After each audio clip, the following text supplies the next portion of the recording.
ಸ್ವಾಗತ ವೀಕ್ಷಕರೇ. ಈ ವಿಡಿಯೋದಲ್ಲಿ ನೀವು ನೋಡ್ತಾ ಇದ್ದೀರಾ Kia Sonet HT base model petrol variant gravity grey ಕಲರಲ್ಲಿ. ಪ್ರೈಸ್ ಮತ್ತು ಬೇರೆ ಡೀಟೇಲ್ಸ್ಗಳಾಗಿ ದಯವಿಟ್ಟು ಡಿಸ್ಕ್ರಿಪ್ಷನ್ ಚೆಕ್ ಮಾಡಿ. ನೋಡ್ತಾ ಇದ್ದೀರಾ front bold look Kia Sonet HT base model petrol manual transmission. ಇದು ಫ್ರಂಟಲ್ಲಿ ಹೆಲೋಜನ್ಸ್ ಹೆಡ್ ಲ್ಯಾಂಪು ಮತ್ತು ಸೈಟರ್ ಇಂಡಿಕೇಟರ್ಸ್ ಮತ್ತು ಪೊಸಿಷನಿಂಗ್ ಲ್ಯಾಂಪ್ ಇದೆ.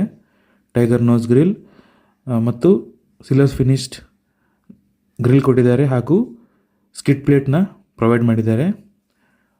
205 mm ಗ್ರೌಂಡ್ ಕ್ಲಿಯರೆನ್ಸ್ ಕಿಯಾ ಸಾನೆಟ್ದು. ನೋಡ್ತಾ ಇದ್ದೀರಾ ಹೆಲೋಜನ್ ಸೈಟರ್ ಇಂಡಿಕೇಟರ್ಸ್. DRLs ಬರೋದಿಲ್ಲ, ಇದು ಬೇಸ್ ಮಾಡೆಲ್ ಆಗಿರೋದರಿಂದ. ನೋಡ್ತಾ ಇದ್ದೀರಾ ಇದು ಫೇಸ್ ಲಿಫ್ಟ್ 2024ನಲ್ಲಿ ರಿಲೀಸ್ ಮಾಡಿರೋದು. ಫ್ರಂಟ್ ಸ್ಕಿಡ್ ಪ್ಲೇಟ್ ಚೆನ್ನಾಗಿ ಲುಕ್ಸ್ ಕೊಡ್ತಾ ಇದೆ, ಒಳ್ಳೆ ACV ಸ್ಟ್ಯಾಂಡ್ಸ್ ಕೊಡ್ತಾ ಇದೆ. ಇದು ನಿಮಗೆ most value for money variant ಅಂತ ಹೇಳ್ಬೋದು ಮತ್ತು ಎಂಟ್ರಿ ಲೆವೆಲ್ ವೇರಿಯಂಟ್ ಕೂಡ. ಇದು 195/65 R15 ಇಂಚ್ ಟ್ಯೂಬ್ಲೆಸ್ ಟೈರ್ ಕೊಟ್ಟಿದ್ದಾರೆ. ಇಂಡಿಕೇಟರ್ ಫೆಂಡರ್ನಲ್ಲಿ ಹಾಗೂ ಬಾಡಿ ಕಲರ್ಡ್ ORVM ಮತ್ತು ಡೋರ್ ಹ್ಯಾಂಡಲ್ಸ್ ಕೊಟ್ಟಿದ್ದಾರೆ. ಈ ಪ್ರೈಸ್ನಲ್ಲಿ ಇವೆಲ್ಲ ಕೊಡೋದು ಭಾಳ ಕಂಪ್ನಿಗಳು ಇಂಥ ಫೀಚರ್ಸ್ನ ಕೊಡೋದಿಲ್ಲ. ಆದರೆ ಅದಕ್ಕೆ ನಾನು ಹೇಳಿದ್ದು ಇದು ವ್ಯಾಲ್ಯೂ ಫಾರ್ ಮನಿ ಅಂತ. ಅದಕ್ಕೆ ನೀವು ಪೂರ್ತಿ ಈ ವಿಡಿಯೋನ ನೋಡಿ ಹಾಗೂ ಈ ವೇರಿಯಂಟ್ನ ನೀವು ಪರ್ಚೇಸ್ ಮಾಡ್ಬೋದು. ಮತ್ತು ಇದು ಬಹಳ ಕಮ್ಮಿ ಬೆಲೆಯಲ್ಲಿ ಕೂಡ ಇದೆ ಹಾಗೂ ಮತ್ತು ಒಳ್ಳೆಯ ಫೀಚರ್ಸ್ಗಳನ್ನು ಕೊಡ್ತಾ ಇದೆ as compare to Hyundai Venue. ಹಿಂದೆ ನೋಡ್ತಾ ಇದ್ದೀರಾ ಸ್ಕಿಡ್ ಪ್ಲೇಟ್ ಸಿಲ್ವರ್ ಫಿನಿಷ್ನಲ್ಲಿ ಮತ್ತು ರಿವರ್ಸ್ ಲ್ಯಾಂಪ್ ಒಂದೇ ಒಂದು ಕೊಟ್ಟಿದ್ದಾರೆ ಸೆಂಟರ್ನಲ್ಲಿ. ಇದು ಹೆಲೋಜನ್ ಟೇಲ್ ಲ್ಯಾಂಪ್ ಆಗಿರುತ್ತೆ, ಕನೆಕ್ಟೆಡ್ ಇರೋದಿಲ್ಲ. ಹಿಂದ್ಗಡೆ ಡಿಫಾಗರ್ ವೈಪರ್ ವಾಷರ್ ಏನಿರೋದಿಲ್ಲ, ನೀವು ಕ್ಯಾಮ್ರಾ ಇರೋದಿಲ್ಲ, ಓನ್ಲಿ ರಿವರ್ಸ್ ಪಾರ್ಕಿಂಗ್ ಸೆನ್ಸರ್ ಇರುತ್ತೆ. ಹಿಂದೆ ನೋಡ್ತಿದ್ದೀರಾ ಪೆಟ್ರೋಲ್ ಟ್ಯಾಂಕು 45 ಲೀಟರ್ಸ್ದು. ಕ್ಲ್ಯಾಡಿಂಗು ಚೆನ್ನಾಗಿ ಕೊಟ್ಟಿದ್ದಾರೆ, ಸ್ಕ್ರ್ಯಾಚಸ್ಗಳಿಂದ ಬಚಾವ್ ಮಾಡುತ್ತೆ. ಫುಲ್ ವೀಲ್ ಕವರ್ಸ್ ಕೊಟ್ಟಿದ್ದಾರೆ. ನೋಡ್ತಿದ್ದೀರಾ ಮುಂದೆ ಡಿಸ್ಕ್ ಬ್ರೇಕ್, ಹಿಂದೆ ಡ್ರಮ್ ಬ್ರೇಕ್ ಇರುತ್ತೆ ಕಾರ್ಗೆ. ಮತ್ತು B ಪಿಲ್ಲರು ಬ್ಲ್ಯಾಕ್ ಡಾಟ್ ಮಾಡಿದ್ದಾರೆ. ರೂಫ್ ರೇಲ್ ಸಿಗಲ್ಲ ಈ ಬೇಸ್ ಮಾಡಲಲ್ಲಿ. ನೋಡ್ತಾ ಇದ್ದೀರಾ ಈ ಕಾರ್ ನಿಮಗೆ ಡೀಸೆಲಲ್ಲಿ ಸಿಗುತ್ತೆ. 1.5 ಲೀಟರ್ ಡೀಸೆಲ್ಲು ಹಾಗೂ 1.2 ಲೀಟರ್ ಪೆಟ್ರೋಲ್ ಇಂಜಿನಲ್ಲಿ ಸಿಗುತ್ತೆ. ಟರ್ಬೋ ವೇರಿಯಂಟ್ ಬೇಕಂದರೆ ನೀವು HTK+ ಮೇಲೆ ಹೋಗಬೇಕಾಗುತ್ತೆ. ಆದರೆ 1.2 ಲೀಟರ್ ಪೆಟ್ರೋಲ್ ಇಂಜಿನ್ನು ಈ ಸಫಿಷಿಯೆಂಟ್ ಅಂತ ನನಗೆ ಅನಿಸುತ್ತೆ, ಯಾಕಂದರೆ ಮೈಲೇಜ್ ಚೆನ್ನಾಗಿ ಕೊಡುತ್ತೆ ಗಾಡಿ. ನೋಡ್ತಾ ಇದ್ದೀರಾ ಗ್ರಾವಿಟಿ ಗ್ರೇ ಕಲರಲ್ಲಿ. ಈ ಮಾಡಲು ರೆಡ್ಡು, ಬ್ಲ್ಯಾಕ್, ವೈಟ್ ಮತ್ತು ಸಿಲ್ವರ್ ಕಲರಲ್ಲಿ ಬರುತ್ತೆ. ಆಲಿವ್ ಗ್ರೀನ್ ಅಂತ ಸ್ಪೆಸಿಫೈ ಮಾಡಿದ್ದಾರೆ, ಆದರೆ HTನಲ್ಲಿ ಸಿಗುತ್ತಾ ಇಲ್ಲೋ ಕನ್ಫರ್ಮ್ ಮಾಡಬೇಕು ಶೋರೂಮ್ ಕಡೆಯಿಂದ. ನೋಡ್ಬೋದು ಹಿಂದ್ಗಡೆ ಅಡ್ಜಸ್ಟೇಬಲ್ ಹೆಡ್ರೆಸ್ಟ್ ಕೊಟ್ಟಿಲ್ಲ, ಫಿಕ್ಸ್ಡ್ ಇದೆ. ನೋಡ್ಬೋದು AC ವೆಂಟ್ ಮತ್ತು Type-C ಚಾರ್ಜಿಂಗ್ ಪೋರ್ಟ್ ಕೊಟ್ಟಿದ್ದಾರೆ. ಒಳ್ಳೆ ಫೀಚರು. ಇದು ವೆನ್ಯೂನಲ್ಲಿ ಬರೋದಿಲ್ಲ, ಅದಕ್ಕೆ ಸಾನೆಟ್ ಭಾಳ ವ್ಯಾಲ್ಯೂ ಫಾರ್ ಮನಿ ಅಂತ ಹೇಳ್ಬೋದು. ನೋಡ್ತಾ ಇದ್ದೀರಾ ಹಿಂದ್ಗಡೆ ಪವರ್ ವಿಂಡೋ ಇರೋದಿಲ್ಲ, ಮ್ಯಾನ್ಯುವಲ್ ಅಡ್ಜಸ್ಟೇಬಲ್ ಇರುತ್ತೆ. ನೋಡಿ ಮ್ಯಾನ್ಯುವಲ್ ರೊಟೇಟರಿ ನಾಬ್ ಇದೆ.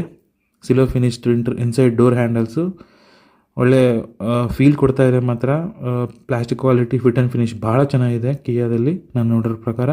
ನೋಡ್ಬೋದು boot space around 350 litres boot space. Parcel tray ಇರೋದಿಲ್ಲ, ನೀವು ಇನ್ಸ್ಟಾಲ್ ಮಾಡ್ಕೋಬೋದು, ಶೋರೂಮ್ ಕಡೆಯಿಂದ ತೊಗೊಳ್ಬೋದು.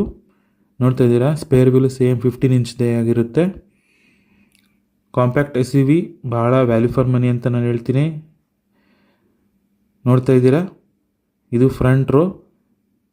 ಫ್ರಂಟಲ್ಲಿ ಎಲೆಕ್ಟ್ರಿಕಲ್ ಅಡ್ಜಸ್ಟೇಬಲ್ ORVM ಕೊಟ್ಟಿದ್ದಾರೆ ಮತ್ತು 2 ಪವರ್ ವಿಂಡೋ ಕೊಟ್ಟಿದ್ದಾರೆ ಫ್ರಂಟಲ್ಲಿ ಮಾತ್ರ. ಇದು ವೆನ್ಯೂನಲ್ಲಿ ಬರೋದಿಲ್ಲ, ಹಾಗಾಗಿ ಇದು ಬಹಳ ವ್ಯಾಲ್ಯೂ ಫಾರ್ ಮನಿ ಅಂತ ಹೇಳ್ಬೋದು. ನೋಡ್ತಿದ್ದೀರಾ ಆಟೋ ಡೌನ್ ಫಂಕ್ಷನ್ ಇಲ್ಲ, ಆದ್ರೂ ಪವರ್ ವಿಂಡೋಸ್ ಸಫಿಷಿಯೆಂಟ್ ಅಂತ ಅನಿಸುತ್ತೆ. ಮುಂದೆ ಅಡ್ಜಸ್ಟೇಬಲ್ ಹೆಡ್ರೆಸ್ಟ್ ಕೊಟ್ಟಿದ್ದಾರೆ, ವೈಸರ್ಸ್ ಇರುತ್ತೆ. ನೋಡ್ಬೋದು ಡೈಲೈಟ್ IRVM ಕೊಟ್ಟಿದ್ದಾರೆ, ಮ್ಯಾನ್ಯುವಲ್ಲು. ಆರ್ಮ್ರೆಸ್ಟ್ ಕೊಟ್ಟಿದ್ದಾರೆ, ಬಿಗ್ ಥಮ್ಸ್ ಅಪ್ ನನ್ನ ಕಡೆಯಿಂದ. Hand brake, 5 speed gear box, lever ನೋಡ್ಬೋದು. Type-C ಮತ್ತು 12 ವೋಲ್ಟ್ ಸಾಕೆಟ್ ಕೊಟ್ಟಿದ್ದಾರೆ. ಕಸ್ಟಮರ್ಸಿಗೆ ಮಾತ್ರ ಬಹಳ ಒಳ್ಳೆ ಫೀಚರ್ಸ್ಗಳನ್ನ ಕೊಟ್ಟಿದ್ದಾರೆ ಕಿಯಾ ಕಡೆಯಿಂದ. ನೋಡ್ಬೋದು AC, manual AC, hazard lamp ಮತ್ತು AC ವೆಂಟ್ಸ್ದು ಪೊಸಿಷನಿಂಗ್ ಭಾಳ ಚೆನ್ನಾಗಿದೆ ಮತ್ತು ಲುಕ್ಸ್ ಚೆನ್ನಾಗಿದೆ. ನೋಡ್ಬೋದು ನೀವು ಕಾರ್ ಇನ್ಫೋಟೈನ್ಮೆಂಟ್ ಸಿಸ್ಟಮು ಶೋರೂಮ್ ಕಡೆಯಿಂದನೂ ನೀವು ಇನ್ಸ್ಟಾಲ್ ಮಾಡ್ಕೋಬೋದು. ನೋಡ್ಬೋದು glow box all black interior ಆಗಿರುತ್ತೆ. ಈ ಕಾರಲ್ಲಿ ಆಲ್ ಸೇಫ್ಟಿ ಫೀಚರ್ ಅವೈಲೇಬಲ್ ಇರುತ್ತೆ.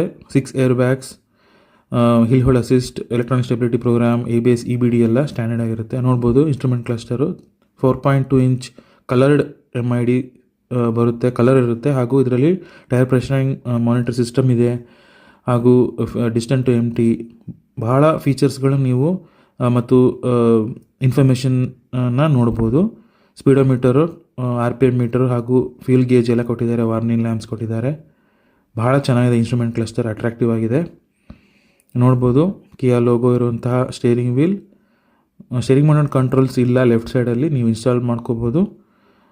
ನೋಡ್ತಿದ್ದೀರಾ ABC ಪೆಡಲ್ಲು, ಇದು ಮ್ಯಾನ್ಯುವಲ್ ಕೀ ಆಗಿರುತ್ತೆ. ಇಲ್ಲಿ ಸೆಂಟ್ರಲ್ ಲಾಕಿಂಗ್ ಇದೆ, ಆದರೆ ರಿಮೋಟ್ ಇಲ್ಲ ಈ ಕಾರಲ್ಲಿ. ನೋಡ್ಬೋದು 1.2 litre petrol engine, 81 PS power ಹಾಗೂ 113 Nm ಆಫ್ ಟಾರ್ಕ್ ಕೊಡುತ್ತೆ. ಇದು ಸೇಮ್ ಹ್ಯುಂಡೈನಲ್ಲಿ ಸೇಮ್ ಇಂಜಿನ್ ಯೂಸ್ ಮಾಡ್ತಾರೆ. ಬಹಳ ಚೆನ್ನಾಗಿದೆ ಇಂಜಿನ್, ಸ್ಮೂತ್ ಆಗಿದೆ, ರಿಫೈನ್ ಆಗಿದೆ. 18 kmpl ಮೈಲೇಜ್ ಅಂತ ಹೇಳ್ತಾರೆ ಕಿಯಾದವರು. ನನ್ನ ಪ್ರಕಾರ ನೀವು ಬೇಸ್ ಮಾಡಲನ್ನು ತಗೊಂಡು ನಿಮ್ಮ ಇಷ್ಟದ ಅನುಸಾರವಾಗಿ ಅದನ್ನು ಮಾಡಿಫೈ ಮಾಡಿಕೊಂಡರೆ ನಿಮಗೆ ಹಣವನ್ನು ಉಳಿಯುತ್ತದೆ ಹಾಗೂ ನಿಮ್ಮ ಇಷ್ಟದ ಪ್ರಕಾರವಾದ ಗಾಡಿಯನ್ನು ನೀವು ತಯಾರಿಸಬಹುದು. ಧನ್ಯವಾದಗಳು.